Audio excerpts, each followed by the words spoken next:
Այս օրերին Հայաստանի հազարավոր քաղաքացիներ անհանգստությամբ հետևում են Վանաձորում տեղի ունեցած ողբերգական դեպքի շուրջ զարգացումներին, մի դեպք, որը ոչ միայն Լոռու մարզում, այլև ամբողջ երկրում մեծ հուզմունք է առաջացրել։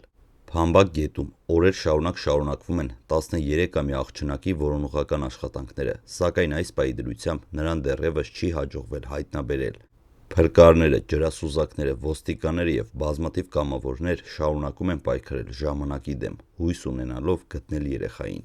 Հունիսի 18-ի երեկոյան որոնողական աշխատանքները կրկին դադարեցվել են, քանի որ մթությունն ու գետի վտանգավոր պայմանները թույլ չեն տվել շարունակել որոնումները։ Հայտարարվել է, որ աշխատանքները կվերսկսեն հաջորդ առավոտյան ժամը 08:00-ին։ Սակայն մինչ ամբողջ Հայաստանը սպասում է նոր տեղեկությունների, շատերի մտքում նույն հարցն է. ինչպես տեղի ունեցավ այս ողբերգությունը, ինչպես երկու քույրերը հայտնվեցին գետի մեջ, և արդյոք հնարավոր էր կանխել այս դեպքը։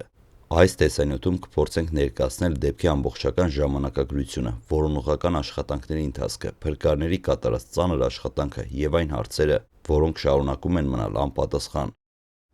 Հայտնի տվյալների համաձայն ահազանգը ստացվել է հունիսի 15-ին։ Սկզբնական տեղեկություններով հաղորդվել էր, որ Վանաձորում 7 և 13 տարեկան երկու քույրեր անհետացել են, իսկ ավելի ուշ առաջացել է կասկած, որ նրանք կարող էին ընկած լինել Փամբակ գետը։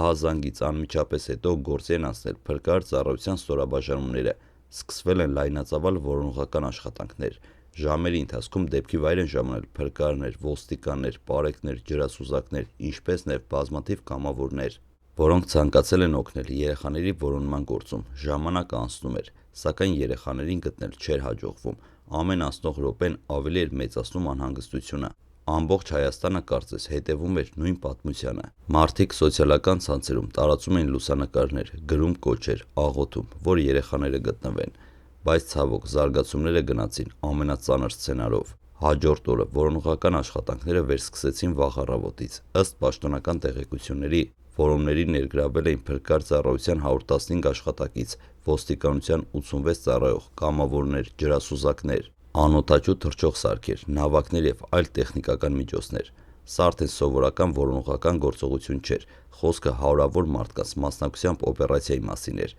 Փրկարները ստուգում էին գետի տարբեր հատվածները, ջրասուզակները հերթով իջնում էին ջուրը, ԱԹՍ-ները օդից ուսումնասիրում էին տարածքը, ոստիկանները վերահսկում էին աշխատանքի ընթացքը, կամավորները շրջում էին գետի ափերով, բայց գետը շարունակում էր մնալ անկանխատեսելի։ Փամբակ գետի որոշ հատվածներում ջրի հոսքը արագ է, կան քարքարոտ և դժվարամատչելի վայրեր, կան հատվածներ, որտեղ նույնիսկ փորձառու ջրասուզակները ստիպված են լինում գործել ծայրահեղ զգուշությամբ, ու հենց այդ հանգամանքներն էին բարդացնում որոնումները։ Հունիսի 17-ին որոնողական աշխատանքների ընթացքում ստացվեց այն լուրը, որից բոլորը վախենում էին։ Ջրասուզակներին հաջողվեց հայտնաբերել 7-ամյա աղջնակի մարմինը։ Այս տեղեկությունը մեծ ցավ պատճառեց ոչ միայն ընտանիքին, այլև հազարավոր մարդկանց, ովքեր օրեր շարունակ սպասում էին լավ լուրերի։ Սակայն նույնիսկ այդ ծանր պահին որոնողական աշխատանքները չդադարեցին, քանի որ դեռևս անհայտ էր 13-ամյա աղջնակի գտնվելու վայրը, իսկ ընտանիքի համար սկսվեց ամենադժվար սպասում, որը կարող է լինել ամենածանրը մարդու կյանքում։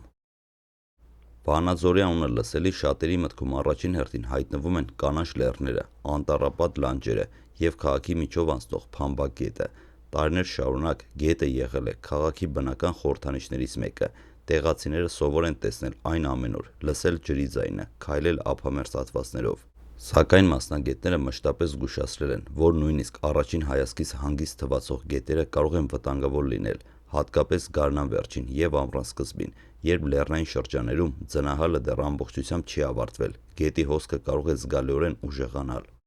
Արտաքինից ջուրը կարող է հանգիստ թվալ, սակայն որոշ հատվածներում առաջանում են խոր փոսեր, հորձանուտներ և արագ հոսանքներ, որոնք նույնիսկ մեծահասակ մարդու համար կարող են վտանգ ներկայացնել։ Փրկարների խոսքով, նման պայմաններում որոնողական աշխատանքները առանձնապես բարդ են դառնում։ Ջրի տակ տեսանելիությունը հաճախ սահմանափակ է լինում։ Հոսանքը կարող է տեղափոխել տարբեր առարկաներ, ճյուղեր և քարեր, յուրաքանչյուր հատված պետք է բազմիցս ուսումնասիրվի։ Սա է պատճառը, որ նման դեպքերում որոնումները երբեմն շարունակվում են օրեր շարունակ։ Այսօր էլ հենց այդ իրավիճակն է ստեղծվել։ Տասնյակ մարդիկ աշխատում են մեկ նպատակի համար՝ գտնել 13-ամյա աղջնակին և վերջ դնել ընտանիքի համար ամենացավոտ անորոշությանը։ Երբ նման դեպք է տեղի ունենում, ցավը միայն ընտանիքինը չի լինում, ամբողջ համայնքը սկսում է ապրել նույն զգացողությամբ։ Վանաձորում վերջին օրերին մարդիկ քննարկում են միայն այս թեման, շատերը հետևում են յուրաքանչյուր նոր լուրի, սոցիալական ցանցերում հարյուրավոր օգտատերեր տարածում են տեղեկատվություն, մեկնաբանություններ և գրում են ու հույս հայտնում, որ որոնողական աշխատանքները արդյունք կտան։ Նման դեպքերում ժամանակը կարծես կանգ է առնում, յուրաքանչյուր ժամ կարևոր է թվում, յուրաքանչյուր նոր հաղորդագրություն սպասում է առաջացնում, յուրաքանչյուր զանգ կամ հրապարակում մարդկանց ստիպում է մտածել, թե գուցե հայտնվել է նոր տեղեկություն, հատկապես ծանր է այն մարդկանց համար, ովքեր ունեն երեխաներ։ Շատ ծնողներ այս պատմությունից հետո կրկին սկսել են մտածել իրենց երեխաների անվտանգության մասին։ Որտեղ են խաղում երեխաները, ինչ վտանգ կարող է լինել նրանց շրջապատում, արդյոք նրանք գիտեն, թե ինչպես պետք է վարվեն ջրային տարածքների մոտ։ Այս հարցերը կրկին հայտնվել են հասարակական քննարկումների կենտրոնում։ Ցավոք, աշխարհի տարբեր երկրներում ամեն տարի գրանցվում են դեպքեր, երբ երեխաները հայտնվում են վտանգավոր իրավիճակներում ջրային տարածքների մոտ։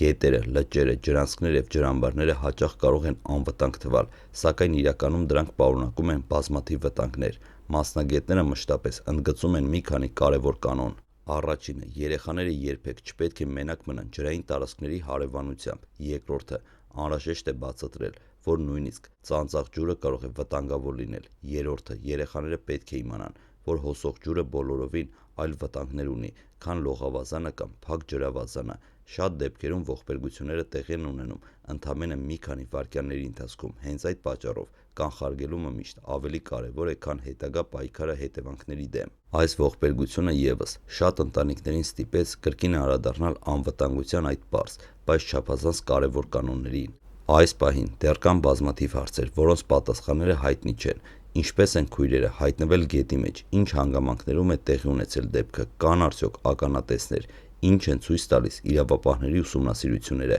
Այս և մի շարք այլ հարցերի պատասխանները կարող են պարզ դառնալ միայն քննության ավարտից հետո։ Չնայած անցած օրերին և դժվարություններին, որոնողական աշխատանքներին մասնակցող մարդիկ շարունակում են իրենց գործը, յուրաքանչյուր նոր օր սկսվում է նոր հույսով, յուրաքանչյուր նոր որոնում նոր սպասումով։ Այս պատմությունը հերթական անգամ ցույց տվեց, թե որքան արագ կարող է փոխվել ամեն ինչ։ Այս պահին Վանաձորի Փամբագետում 13-ամյա աղջնակի որոնողական աշխատանքները շարունակվում են։ Հունիսի 18-ի երեկոյան դրանք դադարեցվել են մթության պատճառով և կվերսկսվեն հաջորդ առավոտյան։ Ամբողջ հանրությունը շարունակում է հետևել զարգացումներին և սպասել նոր տեղեկությունների։ Մենք ևս շարունակելու ենք հետևել դեպքի ընթացքին և ձեզ ներկայացնել միայն պաշտոնապես հաստատված տվյալներ։ Մաղթում ենք ուժ ու տոկունություն բոլոր նրանց, ովքեր այս ծանր օրերին պայքարում են ցավի, անորոշության և սպասման դեմ։ Շնորհակալություն դիտելու համար։ Եթե ցանկանում եք ստանալ նորությունները առաջիններից մեկը, բաժանորդագրվեք ալիքին և միացրեք ծանուցումները։